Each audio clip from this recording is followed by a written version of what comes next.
Kerala NGO union Paravur area സമ്മേളനം PWD ഹാളിൽ നടന്നു. യൂണിയൻ സംസ്ഥാന സെക്രട്ടേറിയറ്റ് അംഗം വി ശോഭ ഉദ്ഘാടനം ചെയ്തു. സേവന വിതരണം സുഗമമാക്കുന്നതിനായി പറവൂരിൽ അടിസ്ഥാന സൗകര്യങ്ങൾ ഉറപ്പാക്കണമെന്ന് Kerala NGO union Paravur area സമ്മേളനം പ്രമേയത്തിലൂടെ ആവശ്യപ്പെട്ടു. പറവൂർ നഗരത്തിന്റെ പ്രാധാന്യത്തിനനുസരിച്ച് കാലാനുസൃതമായ വികസനമോ അനുഗുണമായ മാറ്റങ്ങളോ കൊണ്ടുവരാൻ മണ്ഡലത്തിലെ MLA കൂടിയായ പ്രതിപക്ഷ നേതാവ് VD സതീശനോ പറവൂർ നഗരസഭയ്ക്കോ കഴിഞ്ഞിട്ടില്ലെന്നും സമ്മേളനം കുറ്റപ്പെടുത്തി. പറവൂർ PWD റെസ്റ്റ് ഹൌസ് ഹാളിൽ നടന്ന സമ്മേളനം യൂണിയൻ സംസ്ഥാന സെക്രട്ടേറിയറ്റ് അംഗം വി ശോഭ ഉദ്ഘാടനം ചെയ്തു. നേരത്തെ ഞാൻ സൂചിപ്പിച്ച രീതിയിൽ തന്നെ ആർദ്രവുമായി ബന്ധപ്പെട്ടിട്ട് ഇവിടെ സംസ്ഥാന സർക്കാർ ആ മിഷൻ പദ്ധതി ഏറ്റെടുക്കുമ്പോൾ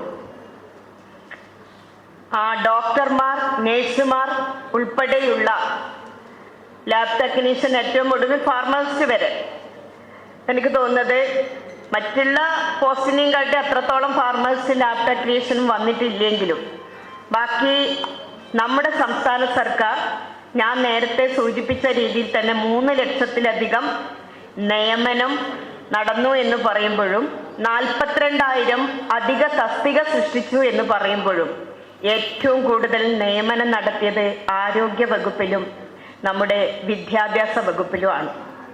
അപ്പോൾ ജീവനക്കാരെ സംബന്ധിച്ചിടത്തോളം ആർദ്രവുമായി ബന്ധപ്പെട്ട് ആശുപത്രികളിലുള്ള സൗകര്യങ്ങൾ ഒരുക്കി കൊടുത്തതല്ലാണ്ട് താഴെത്തട്ടിലുള്ള പബ്ലിക് ഹെൽത്ത് വിഭാഗത്തിൻ്റെയും നഴ്സിംഗ് അസിസ്റ്റന്റുമാരുടെയും ഗ്രേഡ് 2മാരുടെയും ക്ലർക്കുമാരുടെയും വിഷയങ്ങൾ നിൽക്കുന്നുണ്ട്.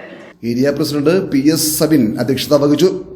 സെക്രട്ടറി R അന്നു ജീജ പ്രവർത്തന റിപ്പോർട്ട് അവതരിപ്പിച്ചു. KK പുരുഷോത്തമൻ രക്തസാക്ഷി പ്രമേയവും MR ഹരീഷ് അനുശോചന പ്രമേയവും അവതരിപ്പിച്ചു. ജില്ലാ treasurer PP Sunil Kumar, VB Vinod Kumar തുടങ്ങിയവർ സംസാരിച്ചു. പുതിയ സെക്രട്ടറിയായി R അന്നു ജീജയെയും പ്രസിഡന്റായി PG അനനെയും തെരഞ്ഞെടുത്തു.